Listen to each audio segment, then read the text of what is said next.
Hey, welcome back to the Waffle Press TV Hangouts. My name is Diego Crespo, and with me I have my lovely co-host. And Maddie Sophia. And we're here to talk about TV stuff, as we are ought to do. But sometimes we like to talk about movie stuff, because sometimes I don't get to talk about movie stuff on my other podcast. And sometimes Emily doesn't have time, because she's also a busy woman. So we're going to talk a little bit about Ant-Man at the end of this episode. But first, we'll continue on with our tradition of discussing good TV stuff, like... or goodish, because one of the shows we're talking about is still getting some mixed reactions from people. It's True Detective and Hannibal. So let's just start off with Hannibal right off the bat. Ooh. What'd you think? I'll let you go first.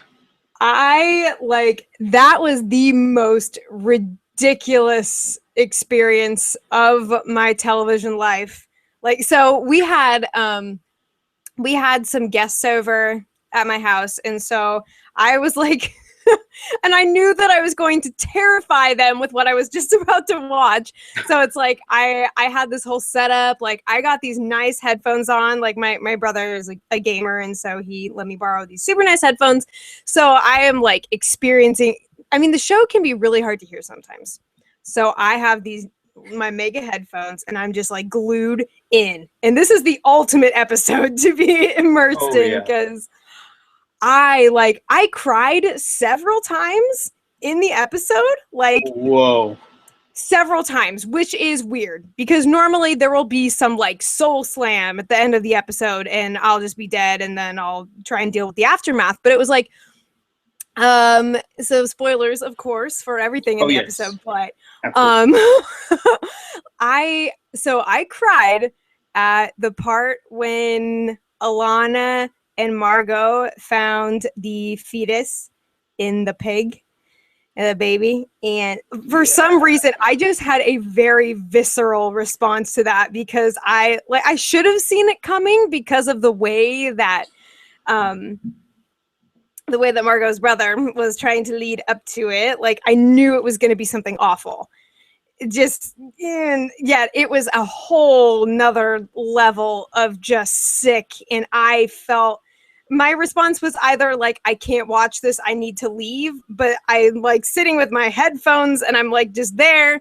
And so I just cried because I was upset and I was angry. Like, oh man, it just hurt me inside. Cause it's like, of all the dehumanizing, awful things, it actually kind of took me back to that one episode with the person and the horse.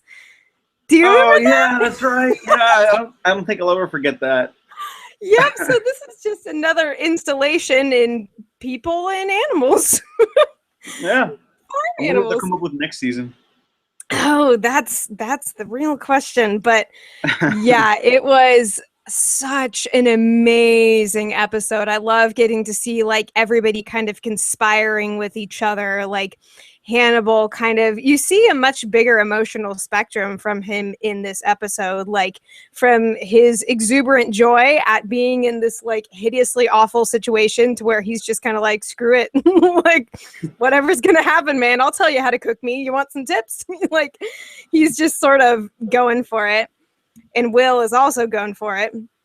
But it was really cool kind of seeing Alana trying to come to terms with Hannibal and what happened there, and Margot trying to come to, like, basically everybody's trying to come to terms with Hannibal in this episode in a big way. But I think my favorite just overall thematic aspects of the episode was like the dynamic between Will and Hannibal, of course, which just had so many delightful twists and really was very revealing about the true state of affairs between them.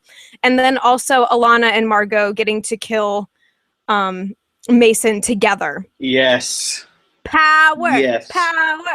Like, I was stoked because it was such a huge moment of catharsis after them having to experience this awful realization of what like Mason has done to them, and realizing sort of like what Will was telling Alana, you need to adapt. And so she's like, you know what? Screw it. Here we go. So I guess whereas in the books, this did happen, like with the eel in the face and all that delightful stuff. All that good stuff. Yeah.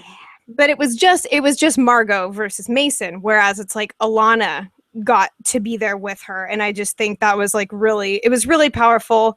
That juxtaposed with sort of the fallout between Will and Hannibal, and the whole like, I don't have your appetite. And like Hannibal has nothing witty to say. He just takes the notebook and goes, but then it all starts all over again because he always wants to be found. Yeah. It's like when I love that conversation at the end where Hannibal's like, so, your mind palace has expanded, has it not? And he's like, nope, no room for you, buddy. And that just kind of put the nail in the coffin for him because he's like, I'm not done here. You think you're done here? The upper hand is always Hannibal's, even if that means he's going to jail. But of course, we know it's going to get very interesting from here. But I think this was just a perfect kind of mid-season finale, if you will. Quite possibly I keep saying like, oh, this is one of my favorite episodes of all time.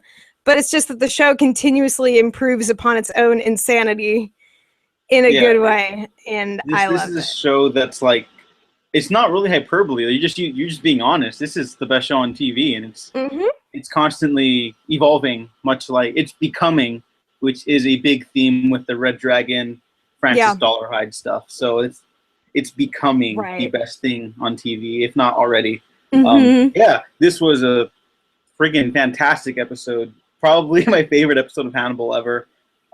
It's the way Mason Verger died was just so satisfying and disgusting all at the same time, like in a perfect Hannibal type of way. I kind of thought they were going to feed him to his pigs like they did in the movie, but the eel thing from the books is cool. Like, or maybe just have him choke on the eel while he's being eaten by the pigs. That would have been something. Woo! That would have been an adventure. Yeah. Oh man. I'm sure they could have pulled that off if they wanted to, but this is good too. This is excellent. I wonder if they're going to keep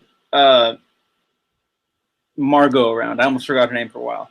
Margot with Alana, because I believe there's a time jump next week. Right. So this could be very interesting, like as far as where people are supposed to be at now. Yeah. It gets my mind turning. But onto this episode, I'll finish up really quick on that because there's so much to say, like about every little aspect. It just felt so finite. Like this could have been a series finale.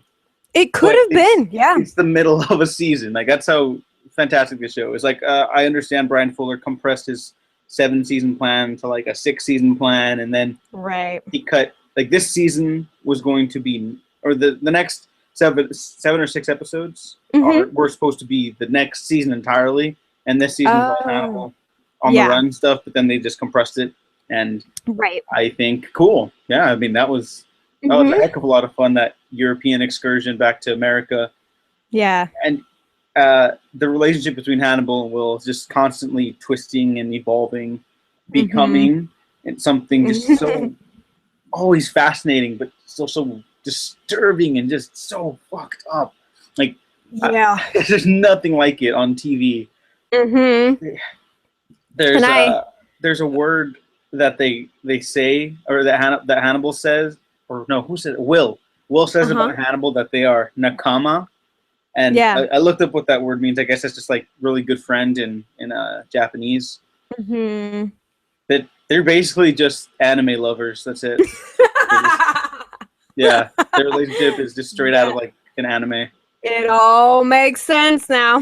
That's why it's so messed up. They just watch a bunch of anime together, and now they're like this. But no, fantastic episode. Mason Verger was a great villain. I forget the actor who replaced Michael Pitt because of his behind-the-scenes stuff. I forget his name. It's like Joe Anderson, I think. Yeah, he did a really good job. He's basically he didn't have to do that much because of his face, and he has to do a divorce. Everything sound creepy, but you know. But, with what he had to do, I think he still had a good presence because he still has. He's immobilized in a chair. He has his face covered. Like actors have no tools at their disposal when they have to go like that. That has to be like pure emotional stuff, and he still did a great job. So props to him.